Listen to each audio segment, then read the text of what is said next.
Children, আজকে কি শিখবো? বাক্য শিখবো। কিভাবে বাক্য শিখবো?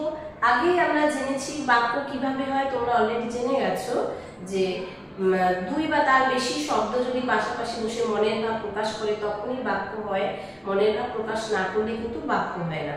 আমরা এখানে যে বাক্যগুলো পড়বো সেই বাক্যর মধ্যে দেখো আকার যুগে কিন্তু শব্দ আছে।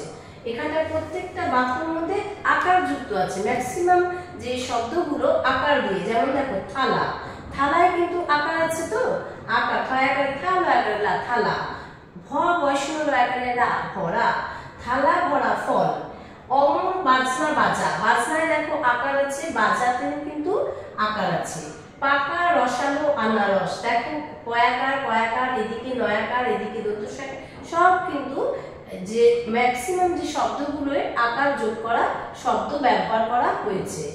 রাখাল ছাগল চড়ায়, এই দেখো রয়াকারে রা, বৈষ্ণব রয়াকারে রা, খয়াকারে খা, ল রাখাল। ছয়াকারে ছা, গ ল ছাগল, চ বৈষ্ণব রয়াকারে রা, অন্তস্তীয় চড়ায়। এইভাবে তোমরা কিন্তু বানান করে এগুলো পড়বে। এছাড়া দেখো এখানে অনেকগুলো বাক্য রয়েছে। তোমরা এখানে এইটা যেমন রাম, রামে কটা বর্ণ বলো তো? দেখো একটা দুটো রাম, কিন্তু আকার আছে। আমাদের মেইন এখানটায় কি আছে যে আকার যুক্ত শব্দ। রাম খায় পাকা আতা, পাকা আতার দাম 7 আনা। বাবা খায়, মামা খায়, আর খায় রমা।